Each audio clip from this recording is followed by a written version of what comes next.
ಈಗ ಮದುವೆ ಆದ ಬಳಿಕ ಏನು ಮನೆಗೇನು ಹೋಗಿದ್ಲಲ್ಲ ಸೊಸಿ ಅಂದ್ರೆ ಮಗಳು ಇನ್ನೊಬ್ಬರು ಮನೆಗೇನು ಹೋಗಿದ್ಲಲ್ಲ, ಪಾಪ ದಿವಸ ತಾಯಿ ಫೋನ್ ಮಾಡಿ ಹೆಸರು ತಗೊಂಡು ಬಾ ಅಂತ ಹೇಳ್ತಿದ್ಲು. ಫೋನ್ ಇಡಬೇಕಾದ್ರೆ ಅದನ್ನೇ ಹೇಳ್ತಿದ್ಲು. ಯಾವ ತಾಯಂದಿರಾದ್ರೂ ಮಗಳು ಇನ್ನೊಬ್ಬರು ಮನೆಗೆ ಹೊಂಟಾಳಂದ್ರೆ ಹೆಸರು ತಗೊಂಡು ಬಾ ಅಂತಾನೆ ಹೇಳ್ತಾಳೆ. ಹೆಸರು ತಗೊಂಡು ಬಾ ಆಕಿ ತರ್ತೀನಿ ನಾನು ಅಂತಾನೆ ಹೇಳಕ್ಕೆ ಹೆಸರು ತಗೊಂಡು ಬಾ ಅನ್ನಕ್ಕೆ.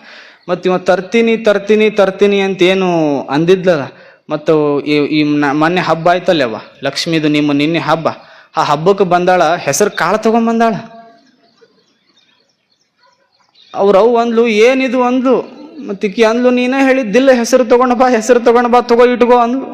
ಮತ್ತು ಮನೆ ಏನಾಯ್ತು, ಮದುವೆ ದಿನನ ಕಳಿಸಿನಿ ಅತ್ತಿನ ಹೊರಗೆ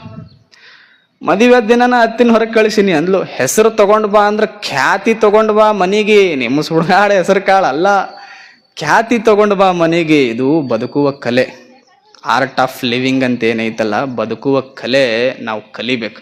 ಅಂತಹ ಕಲೆ ಯಾವಾಗ ನಾವು ಕಲಿತೀವಿ ಅಂದರೆ ಗುರುಗಳು ನಮ್ಮ ಹಿಂದೆ ಇದ್ದಾಗ ಅಂಥ ಕಲೆಯನ್ನು ನಾವು ಕಲಿಯಲಿಕ್ಕೆ ಸಾಧ್ಯ. ಪೂಜ್ಯರು ಬರಕತ್ತಾರವ, ನಂದು ಧ್ಯಾನ ಅಲ್ಲೇ ಐತಿ, ನಿಮ್ಮದು ಧ್ಯಾನ ಅಲ್ಲೇ ಐತಿ. ಮೊದಲು ನನಗೆ ಧ್ಯಾನ ಐತಲ್ಲ, ಯಾಕೆ ಇದು ಇಷ್ಟೊತ್ತು ಹೇಳಿದ್ದು ಬೇರೆ, ಅಜ್ಜರ್ ಬಂದಾಗ ಬೇರೆ ಮಾತಾಡ್ಬೇಕಂತ ರೆಡಿ ಆಗಿನ ನಾನು ಜರ ಹೇಳಿದ್ನೆಲ್ಲ ಸ್ವಾರ್ಥ ಐತೆ ಅಂತ. ಟೀಚರ್ ಮುಂದೆ ಸ್ಟೂಡೆಂಟ್ ಬೇಸ್ ಅನ್ಸ್ಕೋಬೇಕಂದ್ರೆ ಮತ್ತೊಂದು ಎರಡು ಏನಾರ ಮಾಡ್ಬೇಕಲ್ಲ.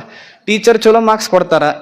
ಇಷ್ಟೊತ್ತನ ಮಾತಾಡಿದ್ದು ಬೇರೆ, ಅವ್ರ ಮಗ್ಳು ಕುಂತಾಗ ಧ್ವನಿ ನೋಡ್ರಿ ಗಡ ನಡಕ್ತಿರ್ತೈತಿ. ಲೌಕಿಕ ಸತ್ಯ ಏನು ಹೇಳಿದ್ನಲ್ಲ, ನನಗೆ ಸಾವು ಬರಬಾರ್ದು, ನನ್ನ ಮನೆ ಹಾಳಾಗಬಾರ್ದು, ನನ್ನ ಗಾಡಿ ಹೊಲಸಾಗಬಾರ್ದು, ಇದು ಮೈಕ್ ಯಾವಾಗಲೂ ಚಲೋ ಇರಬೇಕು, ಇದು ಲೌಕಿಕ ಜಗತ್ತು ಒಳಗೆ ನಡೆಯೋದು. ಪಾರಮಾರ್ಥಿಕ ಸತ್ಯ ಏನು ಅಂದ್ರೆ ಇವೆಲ್ಲ ಒಂದು ದಿನ ನಶಿಸಿ ಹೋಗ್ತಾವ. ದೊಡ್ಡ ಮಹಾರಾಜ ಭೂಪ, ಭಾರಿ ರೊಕ್ಕ ಆಸ್ತಿ ಸಂಪತ್ತು. ಅವ ಒಂದು ದಿನ ಭಾಳ ಮುಗ್ದಿದ್ದ, ಒಟ್ಟ ಏನೂ ಮಾತಾಡ್ತಿದ್ದಿಲ್ಲ ಯಾರಿಗೂ. ಒಂದು ದಿನ ಮುಗ್ಧ ರಾಜ ಮದುವೆ ಆಗ್ತೈತಿ. ಹೆಂಡತಿ ರಾಜ ಆಸ್ಥಾನಕ್ಕೆ ಬರ್ತಾಳ ರಾಣಿ ನಾನೇ ನಿನಗೆ ಕೈಯಾರ ಅಡುಗೆ ಮಾಡಿಕೊಡ್ತೀನಿ ಅಂತ ಹೇಳಿರ್ತಾಳೆ. ನಾನೇ ನಿನಗೆ ಕೈಯಾರ ಕೊಡ್ತೀನಿ ಅಂತ ಇಷ್ಟೆಲ್ಲ ಹೇಳಿದ ರಾಣಿ ದಿವಸ ಅಡುಗೆ ಮಾಡಿಕೊಡೋಕೆ ಇವತ್ತಿನವ. ಆದರೆ ರಾಣಿದು ಒಂದು ಏನಿತ್ತು ಅಂದ್ರೆ ಒಂದೇ ಅಡುಗೆ ಮಾಡ್ತಿತ್ತು ರಾಣಿ. ರೊಟ್ಟಿ ಬದ್ನಿಕಾಯಿ ಪಲ್ಯ ಇದೇ ಮಾಡ್ತಿತ್ತು. ರೊಟ್ಟಿ ಬದ್ನಿಕಾಯಿ ಪಲ್ಯ ಬಿಟ್ಟರೆ ಬೇರೆ ಅಡುಗೆ ಮಾಡ್ತಾನೆ ಇರಲಿಲ್ಲ. ಇವು ನೋಡಿ, ಕೆಲವೊಂದು ಹಬ್ಬ ಹರಿದಿನಗಳಲ್ಲಿ ಹಳ್ಳಿ ಕಡೆ ಎಲ್ಲ ನೀವು ಹೋದ್ರಿ ಅಂದ್ರೆ 8 ರೊಟ್ಟಿ ತಿಂತಾರೆ. ಒಂದು ಸಲ ಕುಂತ್ರಂದ್ರೆ ನಮ್ಮ ಹಿರಿಯರಿಗೆ ಕೇಳ್ರಿ, 8 ರೊಟ್ಟಿ, ಅದಕ್ಕೊಂದಿಷ್ಟು ಮೆಣಸಿನಕಾಯಿ, ಅದಕ್ಕೊಂದಿಷ್ಟು ಉಳ್ಳಾಗಡ್ಡಿ, ಪುಂಡಿ ಪಲ್ಯ, ಅದಕ್ಕೊಂದಿಷ್ಟು ಮೊಸರಿದ್ರೆ ಸಾಕು, ಎಷ್ಟು ಆನಂದವ್ರಿ. ಸಿಟಿಯವ್ರು ಅಂದರು, ಅಲ್ಲ ನಾವು ಮೆಣಸಿನಕಾಯಿ ಊಟದೊಳಗೆ ಸೈಡ್ ಕಡ್ಯಾಕಿಟ್ಕೊತೀವಿ, ನೀವು ಮೆಣಸಿನಕಾಯಿನೇ ಊಟ ಮಾಡಿ ಉಣ್ತೀರಲ್ಲ, ಎಷ್ಟು ಗಟ್ಟಿ ಇದ್ದೀರಿ ನೀವು ಅಂದರು ಅವ್ರು ಸಿಟಿಯವ್ರು. ಎಷ್ಟು ಚಲೋ ಅವ್ರು ಉಣ್ತಾರೆ. 8 ರೊಟ್ಟಿ, ಪುಂಡಿ ಪಲ್ಯ, ಅಗದಿ ಬದ್ನಿಕಾಯಿ ಪಲ್ಯ ಇರಬೇಕು, ಒಂದಿಷ್ಟು ತುಪ್ಪ ಇರಬೇಕು, ಒಂದಿಷ್ಟು ಮೊಸರು ಇರಬೇಕು, 1-2 ಉಳ್ಳಾಗಡ್ಡಿ ಇದ್ದುಬಿಟ್ಟು ಅಂದ್ರೆ ನೋಡೋರು ಮೀಸಿ ತಿರ್ಸ್ಕೊಂತ ಎಷ್ಟು ಅದ್ಭುತವಾಗಿ ಪ್ರಸಾದ ಮಾಡ್ತಾರೆ. ಆ ರುಚಿ ಪಿಜ್ಜಾ ಒಳಗೈತೆ, ಆ ರುಚಿ ಬರ್ಗರ್ ಒಳಗೈತೆ, ಆ ರುಚಿ ಸ್ಯಾಂಡ್ವಿಚ್ ಅಂತ ಏನು ಬಂದೈತೆ ಅದರೊಳಗೈತೆ, ಆ ರುಚಿ ಫ್ರೆಂಚ್ ಫ್ರೈಸ್ ಸ್ಟಿಕ್ಸ್ ಸುಡ್ಗಾಡು ಬಂದವು ಅದರೊಳಗೈತೆ, ಆ ರುಚಿ ಅದರೊಳಗಿಲ್ಲ. ರೊಟ್ಟಿ ತಿಂದು ಗಟ್ಟಿ ಆಗ್ತಿದ್ರು. ಅದಕ್ಕೊಬ್ಬ ಜಾನಪದ ಕಲಾವಿದ ಬರೆದ, ನಮ್ಮವ್ವ ಮಾಡಿ ಕೊಡ್ತಿದ್ಲು ನನಗೆ ಬಿಸಿ ಬಿಸಿ ರೊಟ್ಟಿ ತಿಂದು ನಾ ಆಗಿದ್ದೆ ಗಟ್ಟಿ, ನನ್ನ ಹೆಂಡತಿ ಮಾಡಿ ಕೊಡಕತ್ತಾಳ ಇಡ್ಲಿ ವಡ ತಿಂದು ನಾ ಆಗೀನಿ ಪ್ಲಾಸ್ಟಿಕ್ ಕೊಡ ಅಂದ. ರೊಟ್ಟಿ ಗಟ್ಟಿ ಮಾಡ್ತದ, ಪ್ಲಾಸ್ಟಿಕ್ ಕೊಡ ಗಟ್ಟಿ ಮಾಡುವುದಿಲ್ಲ. ಪ್ಲಾಸ್ಟಿಕ್ ಕೊಡ ಅವು ಪಾಪ ಅವು ಪ್ಲಾಸ್ಟಿಕ್ ಕೊಡ ಆದಂಗೆ ಆಗ್ಯಾವ ಹುಡುಗರು. ಗಾಳಿ ಬಂದ್ರೆ ಎಲ್ಲಿ ತೇಲ್ತಾವ ಗೊತ್ತಾಗಲ್ದು, ಎಲ್ಲಿ ಹಾರ್ತಾವ ಗೊತ್ತಾಗಲ್ದಾಗ್ಯದ. ಹಂಗೆ ರಾಜ ಅಂದ, ಬರೇ ರೊಟ್ಟಿ ಬದ್ನಿಕಾಯಿ ಪಲ್ಯ ಕೊಡಾಕತ್ತಿ ಅಂದ್ರೆ ನನ್ನ ನಾಲ್ಗೆ ಏನಾಗಬೇಕು, ನನಗೊಂದಿಷ್ಟು ರುಚಿಯಾದ ಅಡುಗೆ ಮಾಡಿ ಕೊಡು ಅಂದ. ಹೆಂಡತಿ ಅಂದ್ಲು, ನನಗೆ ಬರುವುದೇ ಇವು 2, ತಿನ್ನುವುದಾದ್ರೆ ತಿನ್ನಿ, ಇಲ್ಲಾದ್ರೆ ನೀವು ಯಾರನ್ನಾದರೂ ಮದುವೆಯಾಗಿ ಅಂದ್ಲು ರಾಣಿ. ಭಾಳ ನೋವಾಯಿತು ರಾಜ ಅಂದ, ಬೇಡ ನೀನು ಮಾಡಬೇಡ ಬಿಡವ್ವ, ಇನ್ನು ನಿನಗೆ ನಾ ಏನೂ ಹೇಳೋದಿಲ್ಲ, ರೊಟ್ಟಿ ಬದ್ನಿಕಾಯಿ ಪಲ್ಯನೇ ತಿಂತೀನಿ ಅಂದ. ಮತ್ತು ಹೊರಗೆ ಹೋದ. ಅವನಿಗೇನು ಹೊರಗೆ ಒಂದಿಷ್ಟು ನೋಡೋನು ರಾಜ ವೈಭೋಗ, ರಾಜ್ಯ ಹೆಂಗೈತಿ ನೋಡೋನು ಅಂತ ಹೊರಗೆ ಬಂದು ಅಲ್ಲೆಲ್ಲ ಜನ ಕುಂತಿದ್ರು.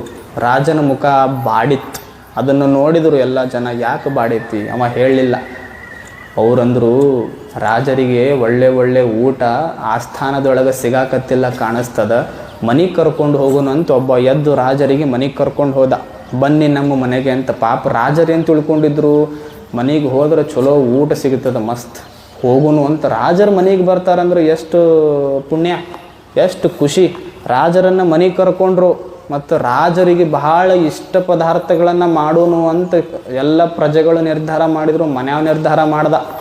ಮತ್ತು ರಾಜರಿಗೆ ಬಹಳ ಖುಷಿ, ನಮ್ಮ ಮನೆಗೆ ಬಂದಾರ, ರಾಜರು ಗಟ್ಟಿಮುಟ್ಟಾಗಿರ್ಬೇಕು, ಏನು ಊಟ ಮಾಡೋನು? ರೊಟ್ಟಿ ಬದ್ನಿಕಾಯಿ ಪಲ್ಯನೇ ಮಾಡಿದರು. ಇವ ಅಂದ, ಆಸ್ಥಾನದೊಳಗೂ ತಪ್ಪಿಲ್ಲ, ಇಲ್ಲಿ ಮನೆಗೆ ಬಂದಿನಿ ತಪ್ಪಿಲ್ಲ, ಮತ್ತು ಇಲ್ಲ ಅನ್ನಕ್ಕೆ ಬರೋದಿಲ್ಲಲ್ಲ, ಅದನ್ನೇ ತಿಂದ. ಮತ ಮುಖ ಸಪ್ಪಾಯಿತು. ಹೊರಗೆ ನಡ್ಕೊಂತ ಹೊಂಟಿದ್ದ. ಒಂದು ಗುಡಿ ಪ್ರಸಾದದ ವ್ಯವಸ್ಥೆ ಮಾಡಿತ್ತು. ಅಲ್ಲಿ ಹೋದ. ಅಲ್ಲೇನಾದರೂ ಚಲೋ ಶಿರಾ, ಸಜ್ಕ, ಅನ್ನ, ಸಾಂಬಾರು ಸಿಗ್ತೈತಿ ಅಂತ ಹೋದ. ಅಲ್ಲಿ ಪ್ರವಚನ ಮಾಡೋರು ಘೋಷಣೆ ಮಾಡಿದ್ರು, ಇವತ್ತು ಪ್ರಸಾದ ರೊಟ್ಟಿ ಬದ್ನಿಕಾಯಿ ಪಲ್ಯನೇ ಇರ್ತೈತಿ. ಇವ ರಾಜ ಬಂದಾನಂತ ಎಲ್ಲರೂ ಸ್ವಾಗತ ಮಾಡಿಕೊಂಡ್ರು. ಪ್ರವಚನಗಾರರು ಕೇಳಿದರು, ಪ್ರಸಾದ ಭಾರಿ ಇರಬೇಕಲ್ಲ ರಾಜರೇ, ನೀವು ಬರಾಕತ್ತೀರಂತ ವೈಭೋಗದ ಪ್ರಸಾದ ಮಾಡಿವಿ, ಏನು ರೊಟ್ಟಿ ಬದ್ನಿಕಾಯಿ ಪಲ್ಯ? ಇವನಿಗೆ ದಿಕ್ಕ ತಪ್ತೀನಿ. ಇವ ಅಂದ, ಎಲ್ಲಿ ಹೋದ್ರು ಇದು ನಂದು ರೊಟ್ಟಿ ಬದ್ನಿಕಾಯಿ ಪಲ್ಯದಿದು ಮುಗಿಲಾರ್ದ ಕತ್ತಿ ಇದು ಅಂದೆ. ಮತ್ತು ಎಲ್ಲ ತಲೆ ಬ್ಯಾಸರಾಗಿ ತಿಂದು ತಿಂದು ತಿಂದು ಜ್ವರ ಬಂತು ರಾಜನಿಗೆ. ಜ್ವರ ಬಂತು, ಮಲ್ಕೊಂಡ. ಡಾಕ್ಟರ್ ಬಂದರು ಆಸ್ಥಾನದಲ್ಲಿ. ಡಾಕ್ಟರ್ ಅಂದರು, ನೀವು ಪತ್ತೆ ಮಾಡಬೇಕು, ಅದು ಇದು ತಿನ್ನಬಾರ್ದು. ಅವ ಅಂದ, ಏನು ತಿನ್ನಲು? ನಿಮ್ಮ ಬರೀ ಅದೇ ತಿನ್ನೋದಾಗಲ್ಲ, ಅದು ಇದು ಏನು ತಿನ್ನಕ್ಕೆ ಹೋಗ್ಬಾರ್ದು. ಮತ್ತೇನು ತಿನ್ನಬೇಕು ನೋಡಿ, ಗುಳಿಗೆ ಕೊಡ್ತೀನಿ 3 ಹೊತ್ತು, ಈ ಗುಳಿಗೆ ತಗೊಳ್ಳಿ. ಗುಳಿಗೆ ತಿಂದ ಮೇಲೆ ನೀವು ಪತ್ತೆ ಮಾಡಬೇಕು. ಏನು ಪತ್ತೆ ಮಾಡಬೇಕು? ರೊಟ್ಟಿ ಬದ್ನಿಕಾಯಿ ಪಲ್ಯ ಬಿಟ್ಟು ಬೇರೆ ತಿನ್ನಬಾರ್ದು.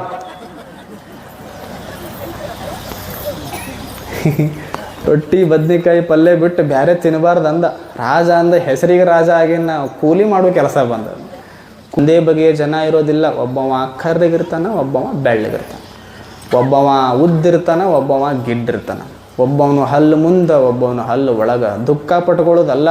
ಅವ ನೋಡೋಕೆ ಎಷ್ಟು ಚಂದ ಅದನ, ನಾ ಯಾಕೆ ನೋಡೋಕೆ ಚಂದಿಲ್ಲ? ಅವ ನೋಡೋಕೆ ಎಷ್ಟು ಭಾರಿ ಅದನ, ನಾ ಯಾಕೆ ಚಂದಿಲ್ಲ? ಈಗ ನೋಡ್ರಿ, ನನಗೆ ಹಾಡೋಕೆ ಬರೋದಿಲ್ಲ, ಅವರಿಗೆ ಮಾತಾಡೋಕೆ ಬರೋದಿಲ್ಲ. ಹಂಗಂತ ನನಗೆ ಮಾತಾಡೋಕೆ ಬರೋದಿಲ್ಲ ಅಂತ ಅವರು ದುಃಖ ಪಟ್ಕೊಂಡ್ರೆ ಜೀವನ ಆಗ್ತೈತೆ? ನನಗೆ ಹಾಡೋಕೆ ಬರೋದಿಲ್ಲ ಅಂತ ನಾ ದುಃಖ ಪಟ್ರೆ ನಡೀತದನ ಜೀವನ? ಹಾಡೋಕೆ ನನಗೆ ಬರೋದಿಲ್ಲ, ಒಂದಿಷ್ಟು ಮಾತಿನೊಳಗೆ ನಾ ಆನಂದ ಇರ್ತೀನಿ ಅಂದ್ಕೊಂಡ್ರೆ ಜೀವನ ಚಂದ. ಹಾಡಕ್ಕೆ ನನಗೆ ಬರ್ತೈತಲ್ಲ, ಹಾಡಿದ್ರೆ ಎಲ್ಲರೂ ತಲೆ ದೂಗ್ತಾರಲ್ಲ, ಅದರೊಳಗೆ ನನಗೆ ಆನಂದ ಐತಿ ಅಂದ್ಕೊಂಡ್ರೆ ಅವನು ಜೀವನ ಚಂದ. ಇಷ್ಟೇ ಸತ್ಯ ತಿಳ್ಕೊ.